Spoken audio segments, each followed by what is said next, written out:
What I love about this too is, I mean, just to piggyback off of the point you just made, right? If you're looking at Gail and then you're looking at, Susanna Neal there. Susanna Neal's, a 9, Gail's a 3. Now know what you need to be communicating with Gail about the next time you chat with her. Absolutely. Just feeling her out, saying how she's doing. She's excited, blah, blah. But hey, oh, by the way, just so you're aware, we've got these scholarship opportunities that I don't know if you've seen yet. We've also, got these new offerings that you might want to take advantage of. Whereas Susanna, in theory, based off of this information, affording the school isn't the biggest challenge, which then means, okay, what is it that is going to, push her over the edge? Like, what is it going to take to get her to sort of like sign on the dotted line? If it's not really financial related, or is it academics related? Is it athletics related? Is it culture fit related?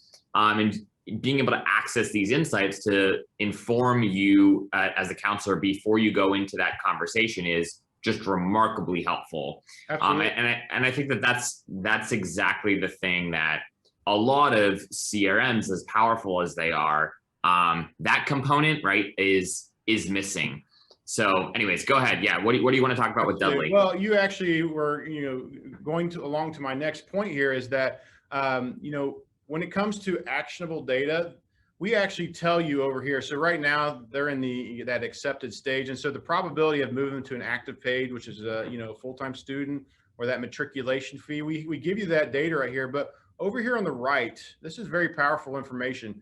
These are the variables that are actually driving that data, that drives those probability scores. And I know without a doubt that our competitors do not give you this information. It's a closed black box environment, because by and large, the sentiment is that if I give you this information, you can run these probability scores yourself, right? Exactly. Yeah. You can do that, but the likelihood of you doing it and doing it the right way and doing it well, it's very low. Whether you hire a good data scientist or not, but the point is you're on the hook as a data scientist or your IR team to also put this data in front of the counselor and to train them to know how to use it. But a good example of, okay, so maybe driving down the probability score is this distance from campus.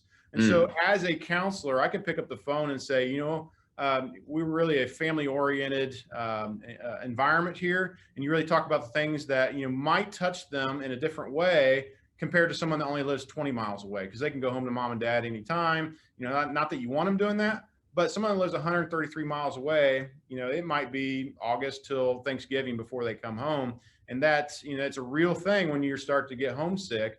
And knowing that if a counselor can build that relationship and say, we have a family environment, or talk about some of the programs or the way that maybe your dorm room is set up to be, almost kind of like, just a very, almost that Greek life type of thing, but maybe not, those types of things can exist, and knowing that there is going to be a family atmosphere there. I love that. And where my brain as a marketer immediately goes is thinking about how do you take all of this information and then equip your admissions team with, hey, here are the questions that you should ask people when they have a score of 82 to 86, or hey, people that have a distance from campus of 100 miles to 200 miles, right? These are the sorts of these are the questions you want to ask.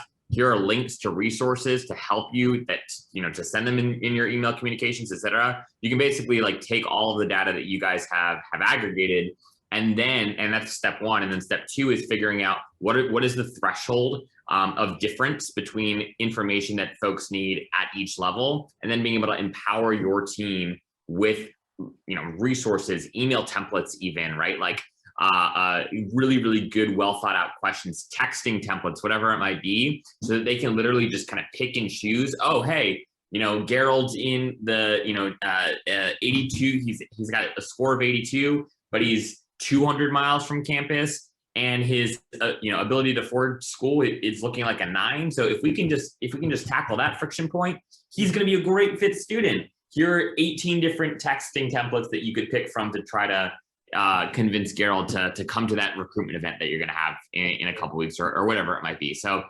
love that, and love that you guys help your partners figure out how to equip their teams with assets, real tangible assets they need to put that data into action. Absolutely. Yeah, we and Erin Burkholder, she's our Vice President of Learning and Development for our counselors and directors. And one of the things that she talks about that's very important, you touched on it right there, was if you identify red flags and opportunities, right?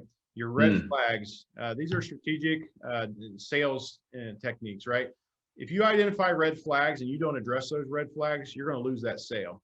It's the same exact thing in higher ed, is that a student's going to have red flags, whether that's, you know, financial, distance, any of those things. If you don't address those red flags, you're going to lose that. But your opportunities are just as important, because if you have opportunities, you want to maximize those, right? And we want to have, if you're interested in computer science, let's make a phone call over to the, you know, department chair of the computer science department. Hey, make a phone call to this person, talk a little bit about the program. Those are two very important strategic things you can do in academic sales. And we help you identify and be able to make those proactive steps to bring students into your institution.